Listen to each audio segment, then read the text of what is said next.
Jérémie chapitre 35 pour cet enseignement sur la mise en pratique de la parole. Donc la parole de l'Éternel déclare dans Jérémie chapitre 35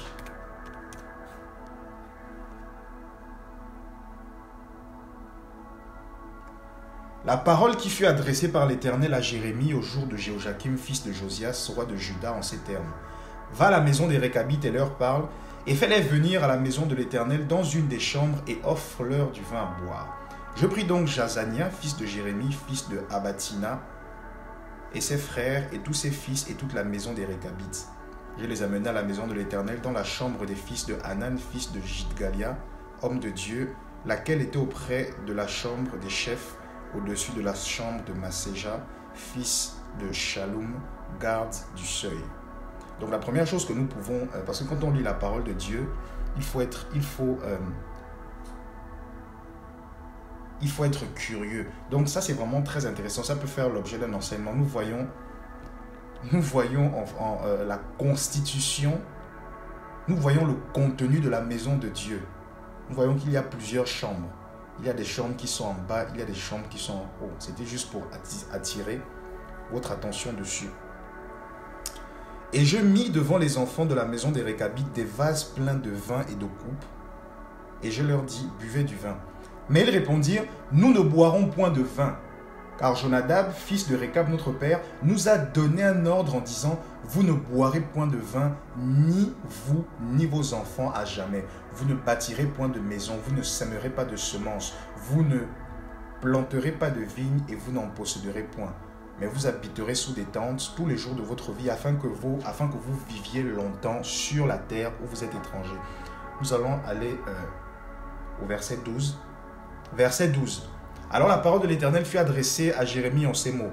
Ainsi a dit l'Éternel des armées, le Dieu d'Israël, va et dis aux hommes de Juda et aux habitants de Jérusalem, ne recevrez-vous pas instruction pour obéir à mes paroles, dit l'Éternel. On a observé la parole de Jonadab, fils de Récab, qui a ordonné à ses fils de ne pas boire de vin. Ils n'en ont point bu jusqu'à ce jour, car ils ont obéi à l'ordre de leur père.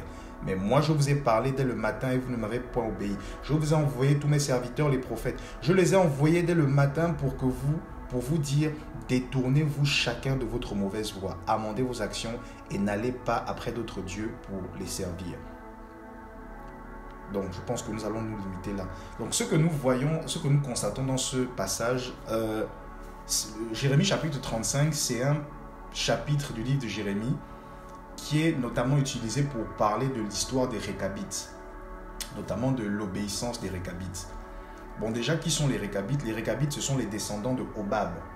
Hobab, le beau-frère de Moïse, c'est-à-dire le frère de Séphora, le beau-frère de Moïse, Hobab. Parce que nous savons qu'au moment où les enfants d'Israël devaient aller dans la terre promise, Moïse ne connaissait pas le chemin et il a demandé à son beau-frère de lui montrer le chemin. Donc, c'est de cette manière que les Récabites, que les descendants de Hobab, parce que Hobab a eu des descendants, dont un certain Récab, et c'est ce Récab qui a donné les Récabites. Donc, pour résumer, les Récabites, ce sont les descendants du beau-frère de Moïse. Donc, c'est comme ça, parce que les Récabites habitent au milieu des enfants d'Israël. Parce que nous voyons même comment leur père leur a dit, afin que vous viviez bien sur la terre sur laquelle vous êtes étrangers. Donc, voilà un peu les Récabites. Ce sont les descendants du beau-frère de Moïse. Et ce passage, en fait, qu'est-ce que le Seigneur fait dans ce passage? Le Seigneur confronte les enfants d'Israël. Il les met en face de leur désobéissance. Il leur montre que voici les Récabites, les descendants de Hobab, le beau-frère de Moïse, qui ont obéi au commandement de leur père qui leur a dit, ne vous construisez pas des tentes, ne vous buvez pas de vin, ni vous et vos fils, etc., etc., etc. Et ils pratiquent, ils mettent en pratique ces conseils depuis de génération en génération. Et ce que l'Éternel fait tout simplement, c'est qu'il confronte les enfants d'Israël. Il leur dit, mais regardez, voici des personnes qui obéissent à leur père, mais vous ne m'obéissez pas. Donc voilà un peu le contenu de Jérémie chapitre 35 pour résumer rapidement. Alors, notre premier sous-thème, nous avons retenu 2 sous-thèmes pour cet enseignement. Le premier sera l'instruction spirituelle. L'instruction spirituelle. Nous allons aller dans... parce que c'est vrai, le thème du jour, c'est la mise en pratique de la parole. Mais pour mettre en pratique quelque chose, il faut d'abord la comprendre. Il faut d'abord comprendre de quoi il s'agit pour pouvoir mettre la chose en pratique. Donc, Luc chapitre 8, la parabole du semeur, un classique. Nous allons rapidement, nous n'allons pas tout lire, mais nous allons lire l'explication. Parce que le Seigneur Jésus, lorsqu'il a donné cette parabole, dans Luc chapitre 8, il a expliqué la parabole. Et nous allons voir que c'est très intéressant. C'est vraiment l'une des paraboles les plus importantes selon moi.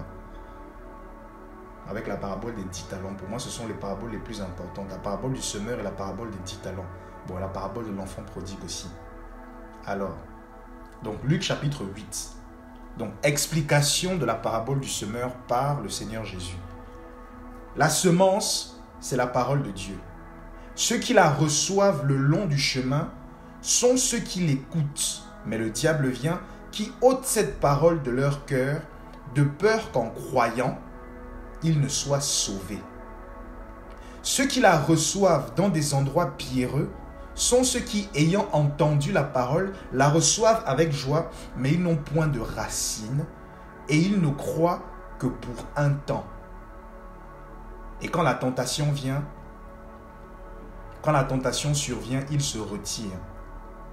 Et ce qui est tombé parmi les épines, ce sont ceux qui, ayant entendu la parole, mais qui, s'en allant, la laissent étouffer par les inquiétudes, par les richesses et par les voluptés de cette vie, de sorte qu'ils ne portent point de fruits qui viennent à maturité.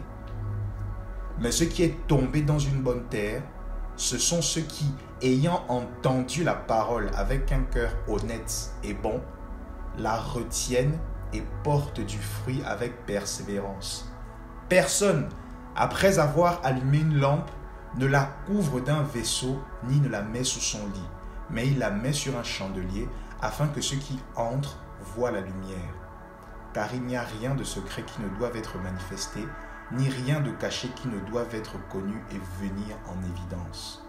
Prenez, ça c'est la partie la plus importante, prenez donc garde à la manière dont vous écoutez. Prenez garde à la manière dont vous écoutez. Donc là, le Seigneur Jésus est en train de nous expliquer qu'il y a différentes manières d'écouter. Et c'est la conclusion un petit peu de cette parabole du semeur. C'est la synthèse. Prenez garde à la manière dont vous écoutez. Ça veut dire qu'il y a plusieurs manières d'écouter. Et nous avons vu que la meilleure manière, la manière la plus sage d'écouter la parole de Dieu, c'est de l'écouter avec un cœur honnête et bon et de persévérer. Donc d'un côté, on a l'honnêteté, la pureté du cœur, la personne qui ne vient pas à l'église par suivisme, la personne qui ne vient pas à l'église pour chercher les bénédictions, mais la personne qui vient à l'église pour chercher la compréhension, pour chercher à connaître qui est le Seigneur, avec un cœur honnête et bon, et la personne qui persévère dans la compréhension de cette parole. Parce que Osée 4,6 dit quoi? Mon peuple périt faute de connaissance. Donc c'est pour ça que le Seigneur Jésus nous dit, c'est vrai, vous périssez faute de connaissance, mais lorsque vous allez commencer à vous intéresser à la connaissance et à l'instruction, c'est pour ça que notre sous-thème c'est l'instruction spirituelle. Lorsque vous allez commencer à vous intéresser à ça, faites attention. Écoutez bien la parole de Dieu. Écoutez-la avec un cœur pur et désintéressé et persévérez dans la compréhension de la parole.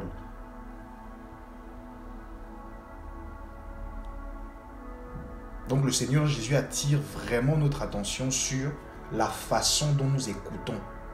Est-ce que tu écoutes la parole de Dieu? Est-ce que tu cherches à t'instruire spirituellement pour tes intérêts personnels ou pour l'intérêt du royaume? Donc ça, c'est concernant la compréhension, l'importance capitale et primordiale de la compréhension.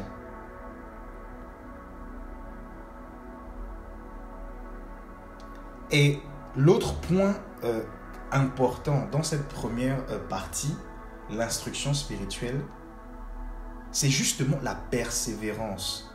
Parce que quel est le thème? Notre thème, c'est la mise en pratique de la parole. Une autre expression qui peut être un synonyme à notre thème, c'est tout simplement porter du fruit. Parce que le Seigneur dit quoi? Le Seigneur dit que certaines personnes qui écoutent la parole d'une certaine manière, c'est-à-dire les personnes qui écoutent la parole d'une mauvaise manière, portent du fruit pour un temps. Ça veut dire qu'ils mettent la pratique en parole pour un temps. Mais parce que leur fondation n'était pas solide, parce qu'ils n'ont pas bien compris la parole, parce qu'ils n'avaient pas un cœur pur et honnête et n'ont pas persévéré, le diable est venu et les a fait sortir de l'église.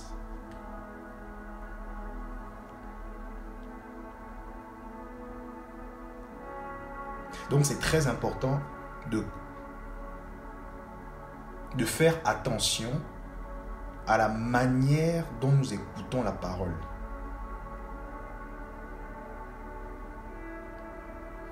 Et Matthieu chapitre 28 au verset 16, la parole de l'Éternel dit quoi?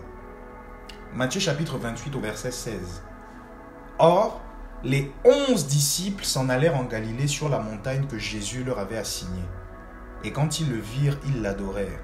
Mais il y en eut qui doutèrent. Et Jésus s'approchant leur parla et dit: toute puissance m'a été donnée dans le ciel et sur la terre. Allez donc et instruisez toutes les nations. Instruisez. Donc le Seigneur Jésus est en train de nous faire comprendre qu'il y a des personnes qu'il a choisies pour instruire les nations. Qu'il y a des personnes qu'il a choisies. Et là, c'est très clair. Parce que nous savons qu'il y avait 70 disciples. Comme les 70 personnes qui sont restées en Égypte avec les personnes qui étaient issues de Jacob. La parole de l'Éternel enseigne dans le livre de la Genèse que les personnes qui sont restées en Égypte avec Jacob étaient au nombre de 70. Donc nous voyons déjà la confirmation, parce qu'il est toujours important que ce que nous lisons dans l'Ancien Testament soit confirmé dans le Nouveau. C'est toujours très important. Donc là, en l'espèce, dans Matthieu chapitre 28, le Seigneur Jésus ne s'adresse pas aux 70, il s'adresse aux 11 disciples qu'il a choisis pour aller enseigner. Donc le Seigneur nous fait comprendre qu'il y a des personnes qu'il a choisies pour enseigner.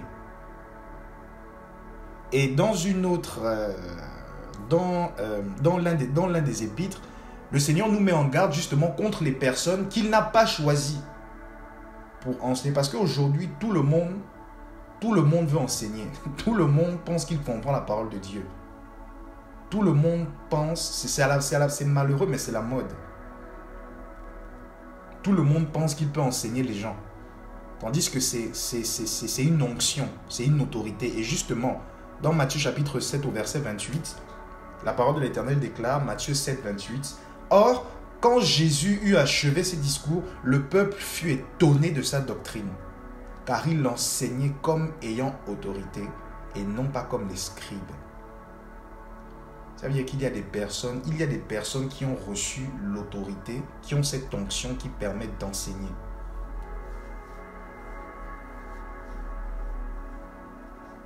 Donc ce n'est pas n'importe qui peut se lever pour enseigner. Parce que la Bible dit quoi quelque part? La Bible dit quelque chose de très important. C'est que les enseignants, ce sont les personnes que le Seigneur va juger le plus sévèrement.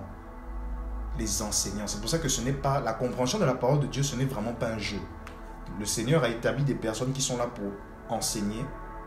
Et il faut avoir conscience de cela. Maintenant, poussons plus loin. Jacques chapitre 1. Jacques chapitre 1, au verset 23. La parole de l'Éternel dit ceci. « Car si quelqu'un écoute la parole et ne la met point en pratique, il est semblable à un homme qui regarde dans un miroir son visage naturel et qui, dès qu'il s'est regardé, s'en va et oublie aussitôt quel il était. Mais celui qui aura plongé ses regards dans la loi parfaite, celle de la liberté, et qui aura persévéré, donc nous retrouvons la persévérance que nous avons vue dans l'explication par le Seigneur Jésus de la parabole du semeur. Et qui aura persévéré, n'étant pas un auditeur oublieux, mais pratiquant les œuvres, celui-là sera heureux dans ce qu'il aura fait. Si quelqu'un d'entre vous pense être religieux et ne tient point sa langue en bride, mais trompe son cœur, la religion d'un tel homme est vaine. Bon, nous n'avons pas besoin de lire la suite. Donc nous voyons que le Saint-Esprit parle des auditeurs oublieux. C'est aussi Jacques, parce que c'est Jacques, le frère de Jésus, ça c'est le frère de Jésus, frère du Seigneur, qui dirigeait l'église après le départ du Seigneur Jésus. C'est lui qui dirigeait l'église. Et c'est vraiment un personnage que j'aime vraiment beaucoup, Jacques, parce que c'est un personnage assez mystérieux, mais qui dit des choses extrêmement profondes. Parce que le livre de Jacques, c'est l'un des livres aussi qui enseigne la sagesse, en fait. Donc tu as les épîtres de Jean et de Pierre, et tu as l'épître de Jacques qui enseigne la sagesse. Et il parle, il dit, qui aura persévéré, n'étant pas un auditeur oublieux. Les personnes qui entendent la parole de Dieu, qui ne la mettent pas en pratique. Donc, la mise en pratique de la parole de Dieu est nécessaire, parce que si tu ne mets pas en pratique la parole de Dieu, tu ne vas pas non seulement grandir spirituellement, mais pire, tu peux redoubler, tu peux rétrograder spirituellement. Donc c'est très important. Donc là, dans cette première partie, c'était pour mettre en évidence l'importance de l'instruction spirituelle. Premier point, l'importance de l'instruction. Deuxième point, l'importance de la personne qui instruit. Et troisième point, la façon dont tu reçois cette instruction. Si tu es un auditeur oublieux ou si tu es un auditeur sérieux. C'est-à-dire quelqu'un qui va comprendre la parole de Dieu et qui va persévérer dans sa mise en pratique. Donc c'était très important de mettre cela en évidence. Alors, nous allons passer à notre deuxième partie, la croissance spirituelle par la sagesse. La croissance spirituelle par la sagesse. Lisons Proverbes chapitre 8. Proverbes chapitre 8. Je t'invite à aller dans Proverbes chapitre 8, mon très cher et précieux frère et ma très chère et précieuse sœur. Proverbes chapitre 8, verset 22. La parole de l'Éternel dit ceci. L'Éternel m'a possédé dès le commencement de ses voies, afin qu'il fît aucune de ses œuvres. J'ai été établi depuis l'éternité, dès le commencement, dès l'origine de la terre. J'ai été engendré lorsqu'il n'y avait point encore d'abîme, ni de fontaine riche en eau. J'ai été engendré avant que les montagnes fussent assises et avant les coteaux, avant qu'il eût fait la terre et les campagnes, et le commencement de la poussière du monde. Quand il agençait les cieux, j'y étais. Quand il traçait le cercle au-dessus de l'abîme, quand il fixait les nuages en haut, quand il faisait jaillir les fontaines de l'abîme, quand il imposait à la mer sa loi, afin que les eaux n'en franchissent pas les limites. Quand il posait les fondements de la terre, alors j'étais auprès de lui, son ouvrière. J'étais cette délice de tous les jours et je me réjouissais sans cesse en sa présence. Je trouvais ma joie dans le monde et sur la terre et mon bonheur parmi les enfants des hommes. Maintenant donc, mes enfants, écoutez-moi. Heureux ceux qui garderont mes voies. Écoutez l'instruction pour devenir sage et ne la rejetez point. Heureux l'homme qui m'écoute, qui veille à mes portes chaque jour et qui garde les poteaux de l'entrée de ma maison. Car celui qui me trouve, trouve la vie et obtient la faveur de l'Éternel. Mais celui qui m'offense fait tort à son âme. Tous ceux qui me haïssent aiment la mort. Donc ce passage, c'est un passage également très important dans la croissance spirituelle d'un chrétien. C'est Proverbe chapitre 8. C'est la sagesse.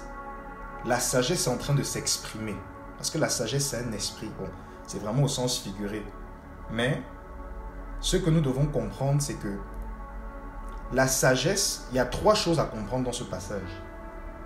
En fait, il y a 3 choses à comprendre dans ce passage de Proverbe chapitre 8. C'est un passage classique, en fait, sur la sagesse, qui explique d'où vient la sagesse, où est la sagesse et où va la sagesse. Donc la première chose à comprendre, c'est que la sagesse a toujours été avec Dieu. La sagesse a existé même avant la création du monde. Ça, c'est la première chose à comprendre. La sagesse a toujours été avec le Seigneur. Même avant la création du monde, la sagesse existait déjà. Même avant la création des planètes, des anges, des galaxies, des étoiles, etc., etc., la sagesse était déjà là. Ça, c'est le premier point. Le deuxième point, c'est que chaque chose que Dieu fait, il le fait avec sagesse. Que ce soit ses œuvres ou ses prises de décision. Et la sagesse se met à disposition de celui qui veut l'utiliser. C'est-à-dire que la sagesse n'attend que ça. La sagesse n'attend que le fait que les chrétiens s'intéressent à elle. Parce que qu'est-ce qu'elle dit? Au verset 34, « Heureux l'homme qui m'écoute, qui veille à mes portes chaque jour et qui garde les poteaux de l'entrée de ma maison. Car celui qui me trouve a trouvé la vie et obtient la faveur de l'Éternel. » Et le troisième point, la troisième chose à comprendre dans ce passage sur la sagesse, c'est que la sagesse est la chose la plus importante pour l'homme. Car, en fait, c'est la sagesse qui permet à l'homme de faire les meilleurs choix, de prendre les meilleures décisions, les choix parfaits selon Dieu. Et l'homme doit continuellement être dans cette recherche de la sagesse. Il doit la désirer, la chérir, la rechercher. De manière continuelle, chaque jour. Tu te dis, quand tu es confronté à tel ou tel problème, tu te dis, qu'est-ce que le Seigneur Jésus aurait fait? Qu'est-ce que le Seigneur Jésus aurait fait dans cette situation? Parlons de l'évangélisation par exemple. L'évangélisation, ce n'est pas quelque chose qui est facile. Et c'est très important pour comprendre, c'est très important qu'un chrétien comprenne le rôle clé, le rôle important qu'il a joué dans l'évangélisation. Tous les chrétiens doivent évangéliser. Que tu sois pasteur, que tu sois je ne sais pas quoi, que tu sois je ne sais pas. Mais peu importe qui tu es, tu dois parler aux gens de Jésus. Parce que qu'est-ce qu'il a dit? Vous avez été choisis, vous avez été sauvés afin d'annoncer les vertus de celui qui vous a délivré des ténèbres, de celui qui vous a fait passer des ténèbres à sa merveilleuse lumière. Là, l'apôtre, je crois bien que c'est l'apôtre Pierre qui s'adresse, il s'adresse à nous tous. Donc, chaque chrétien doit évangéliser. Ça, c'est vraiment l'une des choses les plus importantes pour le chrétien. Il doit avoir cette conscience-là. Et l'évangélisation, ce n'est pas quelque chose qui est facile. Donc, même dans l'évangélisation, en fait, ce que je veux dire, c'est que dans tous les aspects de ta vie, tu dois faire intervenir la sagesse. Lorsque tu évangélises quelqu'un, tu dois faire preuve de sagesse. Lorsque tu es confronté à des problèmes, à des conflits, lorsque tu es en conflit avec des personnes, je ne sais pas si par exemple au travail, à l'école, je ne sais pas, tu dois toujours faire les choses avec sagesse. La parole de l'Éternel dit quoi dans Proverbe? Que la parole...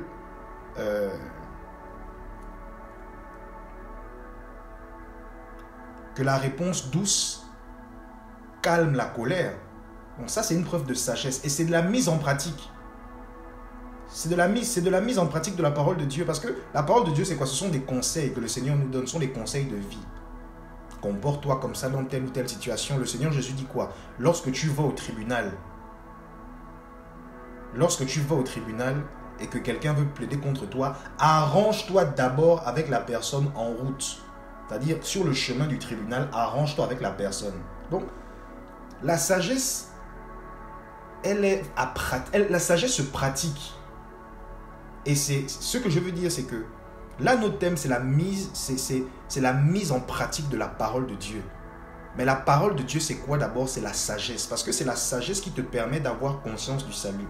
C'est la sagesse qui te permet d'avoir connaissance du péché. C'est la sagesse qui te permet de savoir, de comprendre que la chose la plus importante pour un chrétien, c'est l'amour. C'est la sagesse. C'est la sagesse qui est, si on peut faire une espèce de schéma, c'est la sagesse qui est au-dessus. Et après, on a des branches. C'est parce que c'est la sagesse qui te permet de comprendre l'importance du salut. C'est la sagesse qui te permet de comprendre l'importance de l'amour, l'importance de la sanctification, l'importance de la patience, l'importance de l'instruction spirituelle. C'est la sagesse qui te permet tout ça. Donc, le chrétien doit toujours être dans la recherche de la sagesse. Concernant l'évangélisation, par exemple, dans certains chercheurs disent que si tu veux pêcher un poisson à main nue, parce qu'on sait que pour pêcher le poisson traditionnellement, soit tu as une canne à pêche, soit tu as le filet. Mais si tu veux pêcher un poisson à main nue, tu dois aller dans le même sens que le courant de l'eau. Parce que l'eau, la rivière, imagine-toi, image-toi ça dans ta tête. Tu veux pêcher un poisson, il y a le poisson passe, plusieurs poissons passent, il y a le courant. Et il y a toujours un seul courant. Donc, si tu veux pêcher le poisson, certains chercheurs disent que tu dois aller dans le même sens que le courant de l'eau. Et si tu vas dans le même sens que le courant de l'eau, à ce moment, le poisson ne va pas résister. Tu vas réussir à attraper le poisson. Donc, concernant l'évangélisation, parce que l'évangélisation, c'est quoi? Comme j'ai toujours expliqué, l'évangélisation, c'est de la pêche. Même lorsque tu pêches, qu'est-ce que tu fais? Tu mets un appât au bout de ta ligne. Tu mets des asticots, tu mets des trucs comme ça pour appâter. Parce que lorsque tu fais la pêche, tu ne viens pas dire au poisson qu'au poisson, je viens pour te manger. Non, je viens pour te pêcher. Tu ne lui dis pas ça. Donc lorsque tu viens évangéliser quelqu'un, la personne n'est même pas obligée de savoir que tu viens pour l'évangéliser. La personne n'est pas obligée de savoir ça. Tu viens seulement pour l'évangéliser. Tu la pâtes petit à petit avec l'amour. Tu la pâtes avec la bienveillance. Tu la pâtes avec le fait que tu sois présent pour elle. Parce que c'est ça la mise en pratique de l'amour aussi. L'amour, et c'est ça justement la parole de Dieu se pratique dans chaque chose. Et c'est la sagesse qui te permet de comprendre ça. Tout se pratique. La sanctification se pratique. L'amour se pratique. L'obéissance se pratique. Donc tu pratiques l'amour en étant présent pour la personne. Si la personne a des problèmes, tu pries pour elle. Tu essaies de... Pas en essayant non plus de trop t'immiscer dans sa vie. Mais ce que nous retenons, c'est que quand tu vas à la pêche, tu ne viens pas dire au poisson qu'au poisson, je suis là pour te manger. Non. Tu fais les choses avec sagesse. Tu vas dans le même sens qu'elle.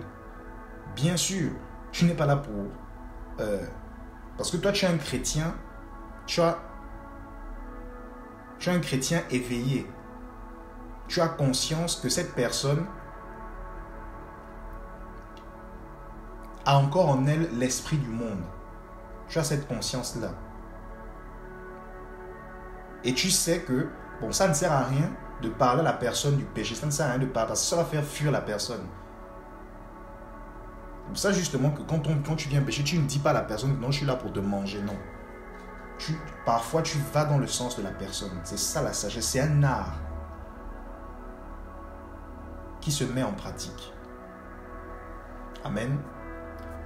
Donc nous avons donc terminé avec notre exhortation, notre enseignement sur la mise en pratique de la parole.